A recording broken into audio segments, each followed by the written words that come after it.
하나님 아버지, 부족한 여정 오늘 이렇게 또 세워주시니 감사합니다. 하나님이 세우신 이곳에 하나님 이렇게 두렵고 떨리지 않은 말씀을 들고 섰으니 주님께서 꼭 필요한 내용으로 우리 함께 말씀을 나눌 수 있도록 은혜를 베풀어 주시옵소서. 감사드리며 예수님 이름으로 기도드립니다. 아멘.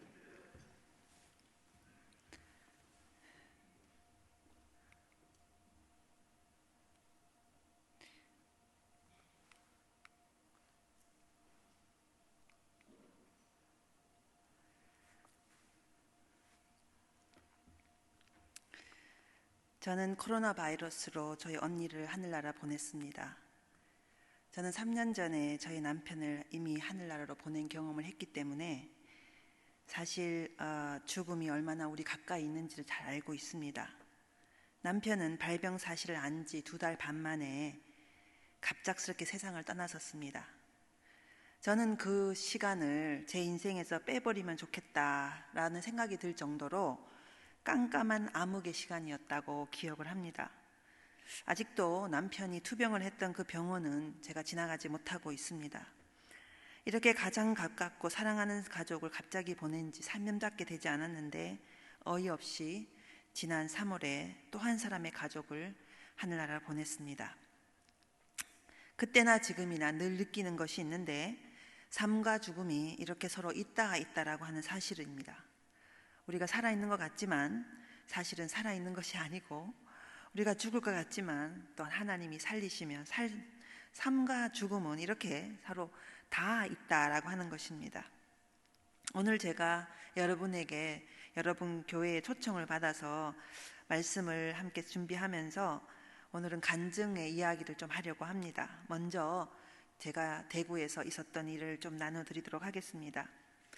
이 코로나 바이러스가 대구를 강타해서 여러분이 뉴스로 들었던 그 시끄러운 난리가 났던 그 지점에 저는 저의 어머니 92세의 어머니의 치매로 인해서 가족회의를 해야 된다라고 하는 연락을 받고 대구에 내려가고 바로 그 다음 날 이 대구 전체가 난리가 나는 상황이 벌어지게 됐습니다.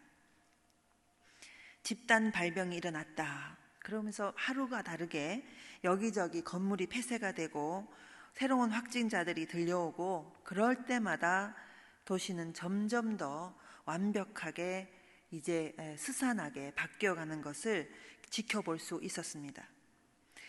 제가 걱정했던 것은 대구 전체도 걱정이었지만 이 몹쓸 병이 저희 어머니를 치게 되면 너무나도 그 결과는 자명한 것이기 때문에 정말 말할 수 없이 걱정을 많이 했었습니다. 저희 어머니가 드나들던 할머니들, 집에 드나들던 할머니들이 완전히 오시지 않았고 가족들도 전화만 할 뿐이었습니다. 저희 언니들은 자가용 운전을 하지 못하기 때문에 택시 타기가 두려워서 집 밖을 나가지 못하는 그런 상황이 됐었습니다. 슈퍼마트는 지금은 이 서울 지역에도 여러분이 다 이렇게 마스크 끼고 있지만 당시 2월 달에는 이 서울에서는 상상하지 못하는 일이 대구에서 일어나고 있었습니다. 가까운 슈퍼마트에도 마스크를 끼지 않으면 갈 수 없는 일이 지금은 여기 자연스럽지만 거기서는 매일같이 진행이 되고 있었고 이제 한 번 확진자가 지나간 이상한 의심자가 왔다 갔다 그러면 바로 이제 폐쇄가 들어가기 때문에 이제 조그만 가게를 하고 있는 그 곳은 바로 문이 닫혀 버리기 때문에 경제적인 손실도 매우 큰, 물론 예배도 완벽하게 이제 어디에서도 예배를 드릴 수가 없는 그런 상황이 됐습니다. 도시 전체가 완전히 멈추어지는 그 상황 속에 함께 있었습니다. 그런데 참 너무나도 참 속상한 일은 어느 날 제가 감기 증상이 나타나기 시작한 것입니다. 저는 그때 해외에서 바로 귀국을 하고 오랜만에 효도를 좀 해야 되겠다 하는 마음으로 대구에 내려갔고 그리고 이런 상황이 되니까 떠나지를 못하고 있는데 제가 감기 증상이 온 것입니다. 혹시나 코로나 바이러스면 어떡하나. 제 마음속에는 내가 효도하려고 내려왔던 대구행이 어머니를 죽음으로 몰아가는 결과를 가져올 수도 있겠구나 라고 생각하니 기가 막히고 괴롭고 당황스러움이 저를 엄습해 왔습니다.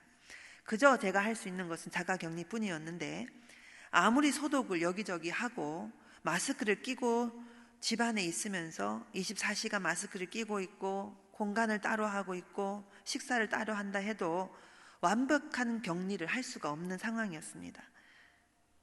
집으로 돌아갈 수도 없었는데, 제가 집이 서울인데 서울로 돌아올 수도 없는 것이었는데, 왜냐하면 저희 어머니를 돌보시는 요양사 선생님이 제가 감기 증상을 보이자 발길을 끊어버렸기 때문입니다. 이분이 다른 환자를 돌봐야 되기 때문에 올 수가 없다라고 하게 됐고, 그래서 결국에는 저는 이 어머니와 함께 옆방에서, 언니들도 오지 못하고 어떤 상황이 벌어질지 알 수 없는 상황에서 하루하루를 보내고 있었습니다. 보건소로 연락해서 검사라도 받게 해달라고 했더니 증상 환자들이 너무 많아 검사 대상자에서 우선권에 밀리니 그냥 가만히 있으라라고 하는 것입니다. 증상이 더 심해지면 선별 진료소로 와서 입원을 요청하라, 이렇게 말을 하는 것이었습니다. 간단히 말하면 폐렴 증상이 되면 병원으로 갈 수 있고, 대구는 이미 확진자가 많아 자택에서 기다리고 있는 사람이 많으니 스스로 낫던지 병이 악화되어서 나을 길이 없으면 그때 병원으로 오라는 그런 얘기였습니다.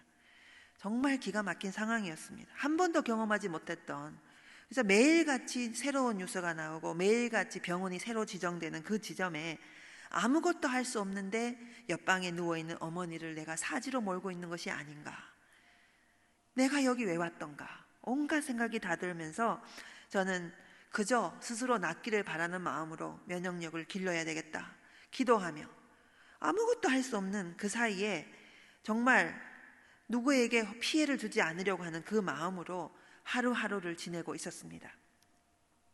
그러던 중에 저뿐 아니라 저희 언니도 아프다는 소식을 듣게 된 것입니다. 이미 조금씩 감기 증상이 있다는 얘기를 들었는데, 놀랍게도 언니는 감기 증상이 걷잡을 수 없이 심해졌다라고 하는 것입니다. 이상하다, 검사를 받으러 가보는 게 좋겠다. 하루 이틀 미루다가 검사를 받으러 가기도 어려우니 결국에는 마지막에 검사를 받으러 가게 됐는데, 설마 했는데 저희 친언니가 코로나 바이러스 확진자가 되었습니다.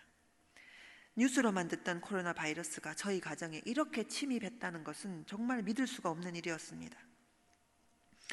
언니는 확진을 받았음에도 워낙 많은 환자들이 이미 자택에서 기다리고 있는 상황이었기 때문에 자택에서 자가 격리하며 기다리라고 하는 이야기만 계속 들었습니다. 병상이 없어서 병원에 갈 수가 없는 상황이었습니다. 그저 기다려달라. 몇 날 며칠을 그렇게 기다리는데 환자는 점점 더 호흡이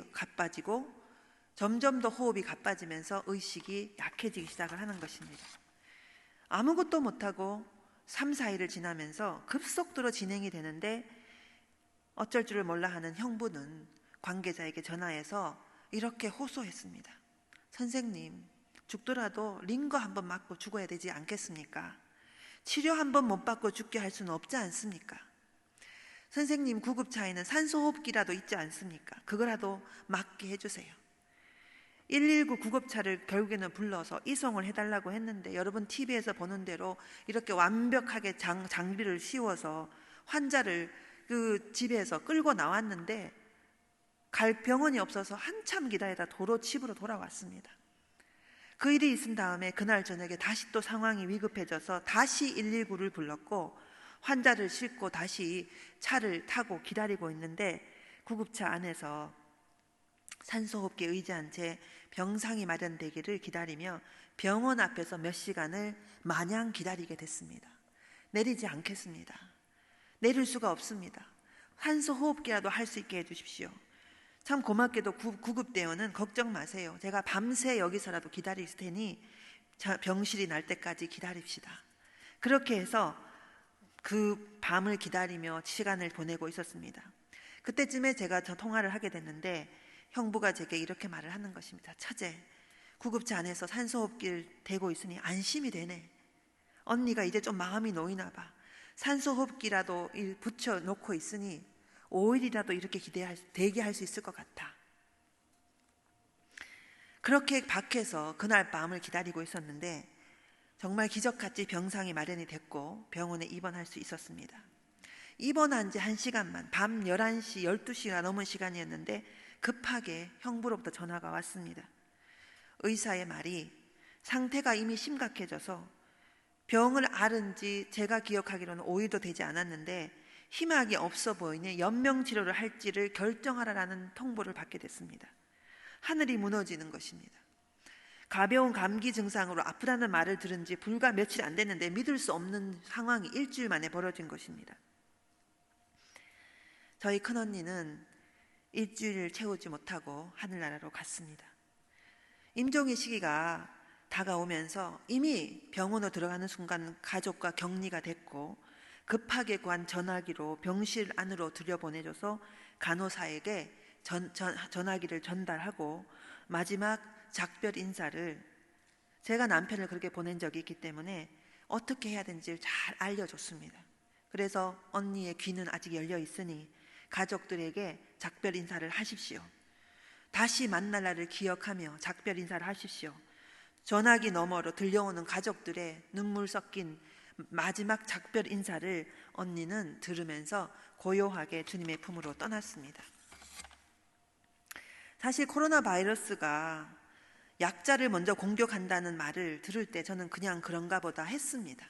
그런데 그 희생자가 나의 어머니가 될 수 있고 나의 아버지요 나의 형제가 될 수 있고 심지어 나의 친언니가 이렇게 희생을 당한다는 사실을 경험하게 되니까 이것은 이야기가 완전히 달라지는 것이었습니다. 너무나 건강했던 언니는 사실 당뇨병 외에는 앓고 있는 것이 없는 사람이었고 그날도 일터를 향해서 전철을 타고 가고 있었던 것뿐이었습니다.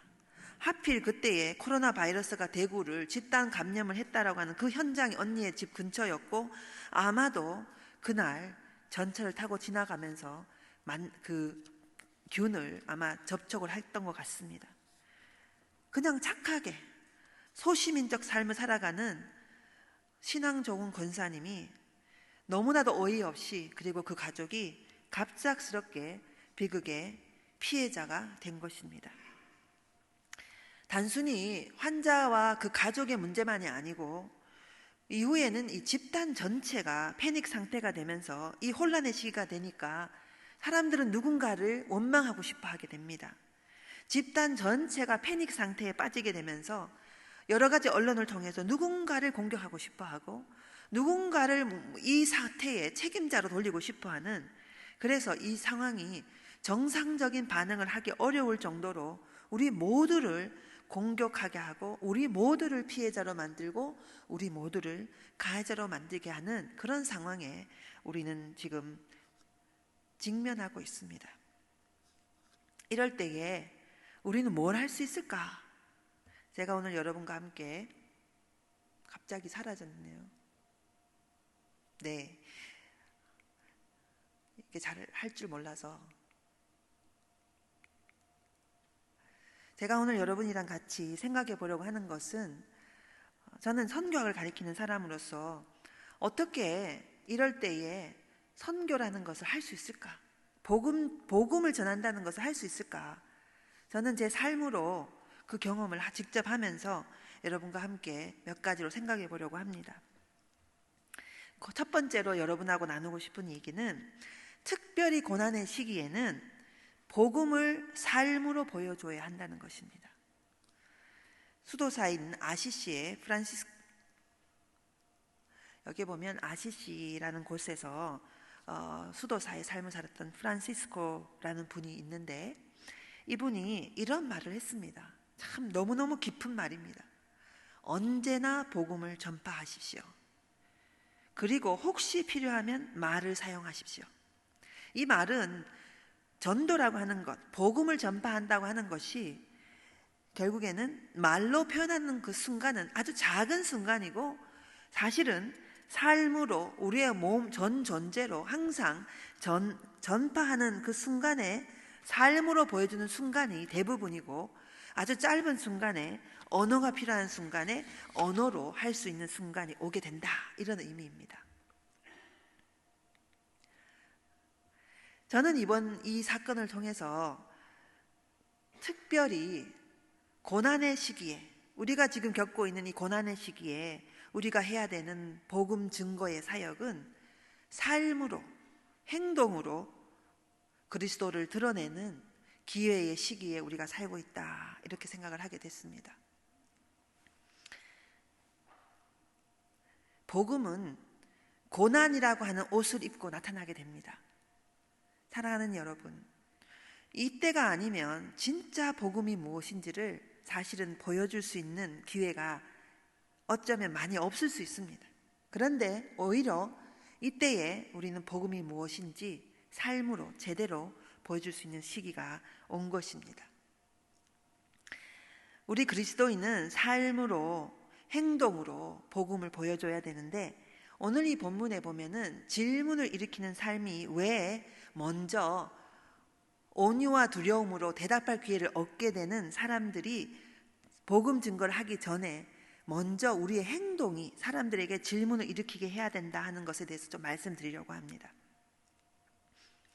질문을 일으키는 삶, 그리스도인의 질문을 일으키는 삶은 복음 증거의 전제 조건이 됩니다. 그 말은 무슨 말이냐 하면, 사람들이 우리의 모습을 보고 오늘 본문의 베드로전서 3장 15절에 보면 할 말을 늘 준비하고 있다가 그 할 말을 준비하고 있는데 미리 내가 말하지 않는다는 것입니다. 미리 나는 이렇게 생각합니다라고 말하지 않는데 상대방이 질문을 던집니다. 왜 당신들은 그렇게 삽니까? 라고 질문을 던질 때에 그제서야 나는 대답할 자격이 주어진다는 것입니다. 그때 대답할 자격이 주어질 때에 나는 온유와 두려움으로 그 대답을 할 수 있는데, 그 질문을 왜 던지냐 하면 우리의 삶의 모습에서 남다른 모습이 있기 때문에 질문을 던지게 된다라고 하는 것입니다. 그래서 전도의 결실이 일어나는 것은 삶으로 먼저 보여줘야만 그 다음에 그 사람들이 질문을 우리에게 던지는 것이고, 그 질문을 던질 때 그제서야 우리는 대답할 수 있는 기회가 주어지는 것입니다. 전도를 많은 사람들은 예수님을 증거하는 이 언어적 소통으로만 생각을 하는데, 그래서 온 길을 다니면서 예수님 믿으세요, 예수님 믿으세요 말은 열심히 하는데 사람들은 전혀 들을 마음의 준비가 되어 있지 않고 오히려 소음처럼 생각할 때가 참 많습니다. 그런데 우리들의 삶이 프란시스코 신부님이 수도사님이 말씀하신 것처럼 먼저 우리의 삶이 질문을 일으키는 삶으로 충분히 보여졌을 때에 그 다음에 사람들은 우리들의 모습을 보고 질문을 할 것이다. 갑자기 찾아온 고난의 순간이지만 신앙인은 이 고난의 순간에 자신이 무엇을 믿는지를 제대로 드러내는 그 순간에 직면하게 됩니다. 죽음의 공포가 찾아오게 될 때에 분노와 두려움보다는 육체적 죽음의 건너편에 새로운 삶이 있다는 것을 그제서야 보여줄 수 있는 삶의 모습을 통해서 우리는 사람들에게 질문을 일으키는 삶을 보여주게 되는 것이고, 그 삶을 통해서 사람들은 우리들에게 질문하게 되는 것입니다. 그 다음에서야 우리는 대답할 기회를 얻게 되는 것입니다. 다음으로 고난의 시기는 선교적 삶에 동참하는 시기입니다. 먼저 우리는 전도를, 복음을 증거해야 되는데 복음을 증거하기 위해서 삶으로 먼저 우리가 보여줄 것이 있어야 된다는 것이었고, 두 번째는 고난의 시기, 특별히 이 코로나 바이러스가 온 세상을 창궐하게 되는 이 시기는 어떤 시기냐면 전도라고 하는 것을 그만두고라도 그 근본적으로 고난받는 사람들과 함께하는 우리 주님께서 보여줬던 선교적 삶을 그저 보여주는 시기에 우리는 지금 들어와 있다, 이렇게 말씀드릴 수가 있습니다. 성경에 보면 예수님이 하신 선교 사역은 한 번도 행동과 언어가 분리된 적이 없었습니다.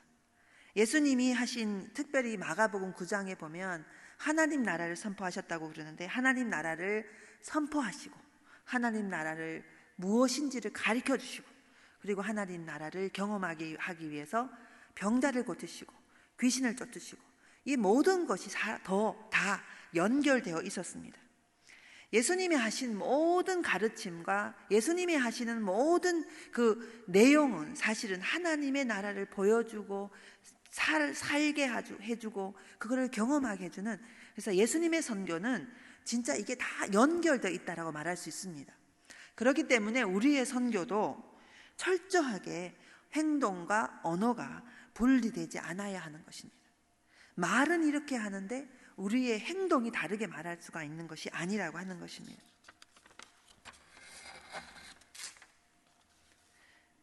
오늘 저는 고난의 순간에 우리는 어떻게 언어로, 행동으로, 삶으로 통합돼서 예수님이 보여준 그 선교의 삶을 이어갈 수 있는가에 대해서 여러분과 함께 생각해 보려고 합니다. 케이프타운 서약이라고 하는 글이 있는데요, 거기에 이런 말이 있습니다. 사랑은 연대를 요청합니다. 몸의 한 지체가 고통당하면 모든 지체가 함께 고통을 느낍니다. 지금 우리가 고통을 받고 있는 사람들과 아무런 전제 조건 없이 함께 하는 것, 그것만으로도 예수님의 선교에 동참하는 것이라고 할 수 있는 것입니다. 우리가 감당할 수 없는 시험과 고통을 경험할 때에 우리 그리스도인들만큼은 자신의 아픔에 집중하지 말고 다른 사람의 아픔을 보듬어 안으려는 노력을 해야 되는 것이고, 자신을 보호해야 할 당연한 권리를 양보하고 손을 내밀어 고난당하는 자를 위로하고 그리스도의 사랑을 드러내는 것, 아무 조건 없이 그저 그리스도의 사랑을 드러내는 것, 도대체 감사할 수 없는 그런 상황에서도 그저 감사하려고 하는 그 태도를 우리가 보여주는 것, 그것만으로도 우리는 예수님의 선교를 이어갈 수 있습니다. 제가 이번에 배운 것이 있는데, 주님의 사랑으로 사람을 위로하는 일이 고난의 순간에 더욱더 빛난다고 하는 것을 배웠습니다. 앞서 말한 대로 저는 3년 전에 남편을 하늘나라로 보낸 경험을 했습니다. 그 슬픈 경험이 놀랍게도 이번에 새롭게 빛나는 것을 경험하게 됐습니다. 절망 속, 슬픔 속에 있는 가족들에게 오히려 저의 슬픔이, 제가 어떻게 이 슬픔을 이겨냈는지를 통해서 위로하고 격려함으로써 위로의 원천이 될 수가 있었습니다. 저희 형부는 80이 넘으셨습니다. 그런데 누구도 나이가 많든 나이가 적든 똑같이 너무나도 당황스러운 상황이 되니까 어쩔 줄 몰라 하고 쩔쩔매고 절망하고 울면서 당황하고 있는 모습을 볼 때에 저는 목사로서, 슬픔의 유경험자로서 제가 가진 경험으로 저는 친절을 베풀었습니다. 제가 목사라는 이유만으로, 그리고 함께 이 가장 가까운 배우자를 하늘나라 보내는 그 경험이 어떤 것인지를 이야기해 주면서 마지막 늦은 시간에 형부, 연명치료하지 않아도 됩니다. 예수님 믿는 사람은 성도의 죽음을 어떻게 해야 하는지 저는 이렇게 생각합니다 라고 말을 하면서 죽음을, 언니의 죽음을 받아들이도록 하는 조언을 할 수가 있었습니다. 남은 가족이 충격을 받아서 앞으로 어떻게 살아야 될지, 너무 갑작스럽게 찾아온 죽음에 어떻게 살아야 될지 모르겠다라고 할 때에, 예수 믿는 사람은 부활의 소망을 가지기 때문에 나에게 주어진 남은 생애는 내 삶이 아니고 먼저 떠난 사람의 생까지 더불어서 최선을 다해서 이웃을 향하여 친절을 베풀면서 살아야 한다 하는 것을 가르쳐 줄 수가 있었습니다. 만약에 제가 이 슬픔을 미리 경험하지 않았다면 저는 위로하지 못했을 것입니다. 그런데 제가 제 마음의 큰 슬픔이 오히려 고난의 순간에 이 말과 행동과 저의 존재로서 주님을 드러낼 수 있었다고 저는 감히 말씀드릴 수가 있습니다. 세 번째로, 고난의 시기에는 우리의 선교가 철저하게 통전적이고 총체적이어야 한 선교의 통전성을 사실은 이제 기억해야 될 필요가 있습니다. 흔히 사람들은 선교를 조금 오해합니다. 선교가 무엇인가 이렇게 생각하면 복음 전도는 언어로 예수님을 믿으세요 라고 말하는 것이고, 그 다음에 이제 사회봉사, 사회적 행동, 이것은 뭔가 이게 구조에 대해서 우리가 뭘 얘기해야 된다, 이렇게 이걸 따로따로 생각하기가 쉬운데, 사실은 엄밀하게 말하면 이것은 이렇게 구별되는 것이라고 말할 수가 없습니다. 전도와 사회적 행동은 새의 두 날개와 같고 동전의 앞뒤면과 같아서 이것이 함께 가야 되는 것입니다. 그래서 이것은 하고 이것은 하지 않고 이렇게 나가는 것이 아니라고 하는 것입니다. 예수님께서 말씀하신 것처럼 복음 증거 사역이 온전하게 이루어진 것처럼, 예수님이 보여줬던 것이 이 가르치는 거와 그리고 증거하는 거와 그리고 보여주는 것이 함께 간 것처럼 우리들이 해야 되는 복음전도 사회봉사 모든 것이 함께 이루어지는 것이라고 하는 것입니다. 또 하나는 왜 우리가 함께 이것을 해야 되냐 하면 인간이 영적인 존재일 뿐 아니라 인간은 육체를 지니고 사회적 관계를 가지고 있고 정신활동을 가지고 있고 자아실현을 해야 되는 총체적 존재이기 때문에 그렇습니다. 인간이, 여기 나온 인간이 다차원적 존재이기 때문에 우리의 선교 또한 다차원적으로 이루어져야 된다라고 말씀을 드릴 수가 있는 것입니다. 왜 우리가 선교해야 되는가? 이 어려운 시기에 왜 선교해야 되는가? 제가 첫 번째로는 복음 증거를 하기 위해서 먼저 우리의 삶이 복음 증거를 할 수 있는 전제가 준비되어야 된다라고 하는 것이고, 그것은 바로 삶으로 우리가 누군지를 보여줘야 된다는 것이었고, 두 번째로는 그냥 사랑으로 베풀어야 된다.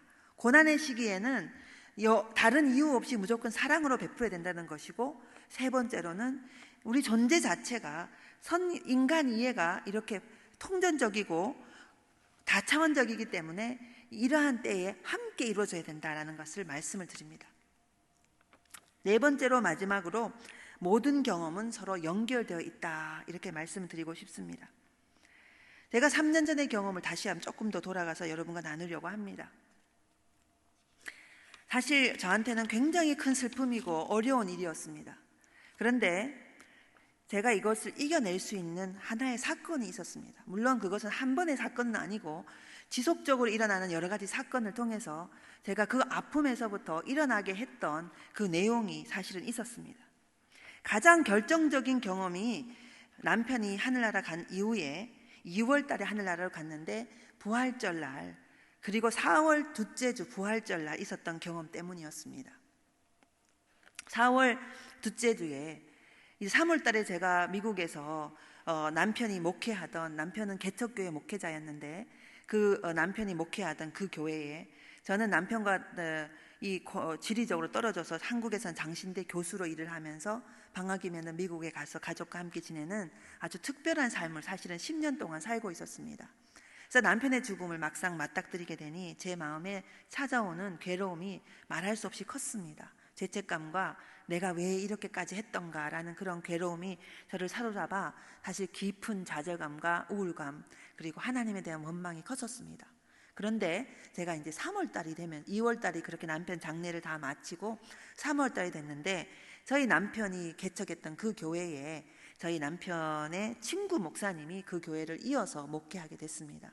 그래봐야 교인 15명 되지 않는, 그리고 남편은 LA에서 목회를 했는데 특별히 이민사회에 가장 소외된, 그래서 제대로 된 주일날 유일하게 한국 음식 먹으러 오는, 정말 그 사회, 한 이민사회에 가장 소외된 사람들, 이런 사람들이 출석하는 그런 교회에 목회를 하고 있었고, 저희 목사님의 후임으로 친구 목사가 그 교회를 이어가고 있었습니다. 그런데 그 교회에 3월 달에 이 목사님이 저에게 4월 둘째 주 부활절 설교를 하면 어떻겠냐, 이렇게 저에게 부탁을 했습니다. 그런데 제가 그때는 그 설교를 차마 할 수가 없어서 제가 안 하고 싶다, 이렇게 말씀을 드렸는데, 그래도 박 목사 설교를 좀 하면 좋겠다. 그래서 제 마음에는, 첫 번째 드는 마음은, 참 아무리 그래도 내가 부활절 설교를 들어서 내가 용기를 얻어야 되지, 내가 이 설교를 할 수 있을까, 참 잔인하다, 이런 생각까지 제가 했었습니다. 그래도 어쨌든 내게 주어진 과제이니까 제가 순종하는 마음으로 설교를 하게 됐는데, 그 설교 준비를 하면서 4월 둘째 주까지 이제 설교 준비를 하면서 거의 한 달 정도 설교 준비를 하면서 제가 다시 살아나는 경험을 하게 된 것입니다. 돌아보니 하나님께서 제게 그 설교를 통해서 저를 다시 살리셨습니다. 그때 그 설교를 하면서 제가 이제 성도의 부활에 대해서 설교를 하게 됐는데, 그 성도의 부활이 무엇인지, 우리 주님이 부활하신 것처럼 우리 성도들도 어떻게 부활하는지에 대해서 제가 설교를 고린도전서 15장을 중심으로 설교를 하게 됐습니다. 눈물 흘리지 않고 한 달, 두 달밖에 지나지 않았는데 이 과부가 된 이 목사가 설교를 하는데, 조금밖에 되지 않는 이 성도들 앞에서 부활절에 설교를 하는데 얼마나 비장하고 눈물이 나는 순간이겠습니까? 그런데 제가 울지도 않고 준비한 설교를 다 또박또박 읽어갔는데 정말 앞에 있는 권사님이 그렇게 가슴 앞 조마조마하면서 저 여자 목사가 울면 어떡하나 걱정하고 있는 그런 순간에 예배가 다 끝났습니다.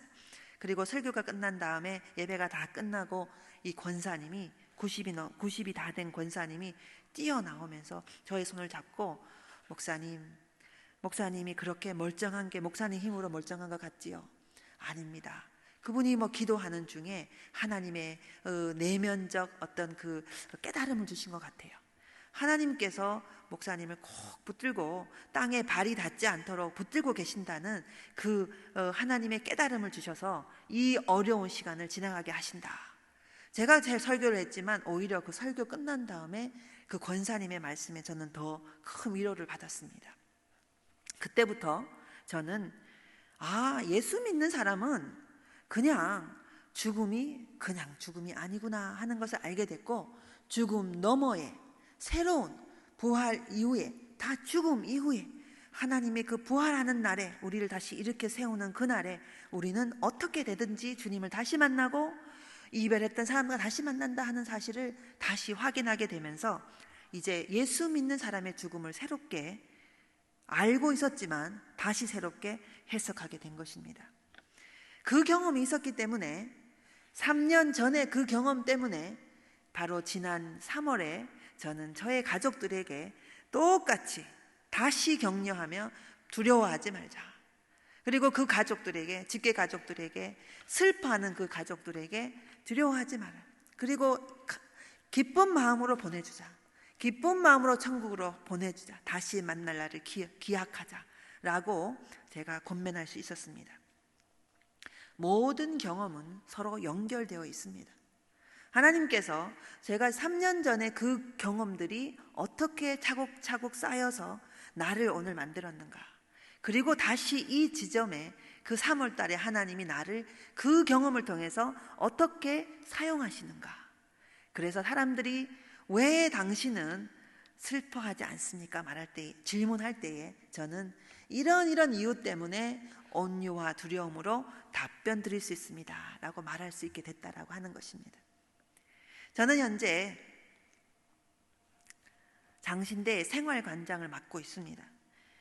제가 아까 목사님과 잠깐 얘기 들었는데 이 교회에서도 발칵 뒤집어진 큰 문제가 하나 터졌다고 하더라고요.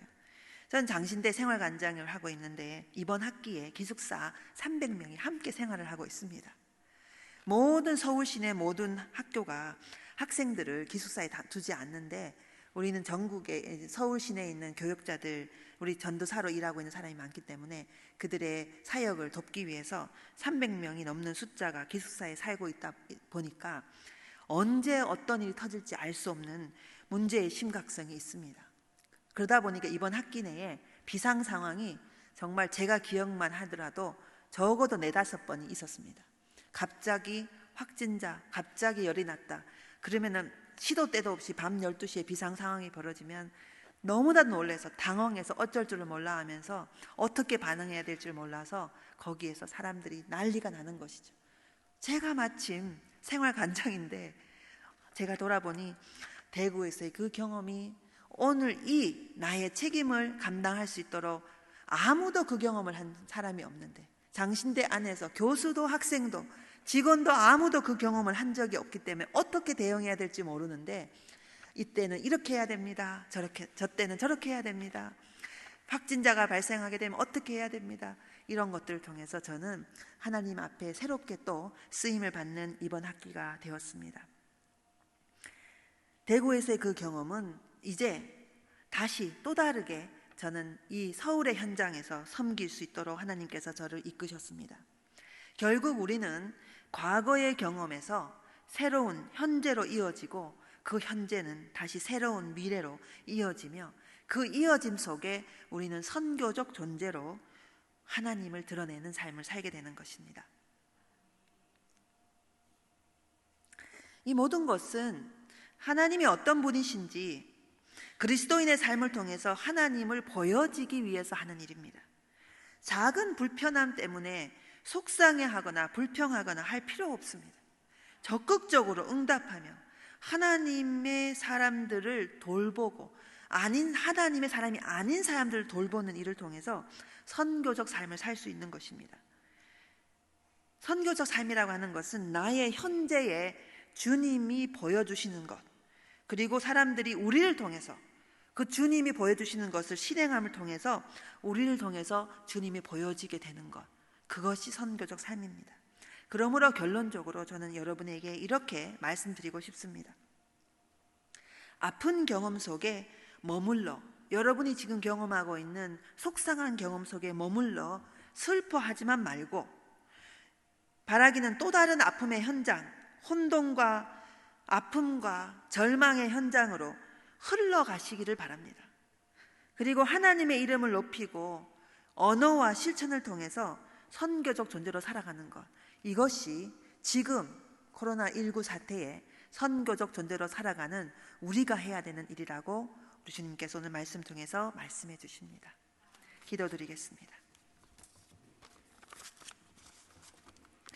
하나님 아버지, 우리의 삶이 오늘 이 지점에 어떻게 여기까지 왔는지 알 수 없지만 그저 우리에게 주어진 책임을 감당하고자 예수 그리스도를 높이고자 하는 그 일념으로 오늘도 우리에게 주어진 경험들을 돌아보며 어떻게 하면 아픈 자, 절망한 자, 속상한 자, 불평하는 자들을 보듬어 안고 이 시기를 잘 통과해야 할지, 주여 선교적 과제를 우리가 어떻게 감당해야 될지 말씀을 통해서 함께 묵상하였습니다. 하나님 함께하여 주시고 이 말씀 내용 가운데 주님께서 축복하여 주셔서 주님 한 사람 한 사람의 마음속에 깊게 남아서 우리들이 정말 고난의 시기에 선교적 존재로 살아가는 우리 모두가 될 수 있도록 은혜를 베풀어 주시옵소서. 감사드리며 예수님 이름으로 기도드립니다.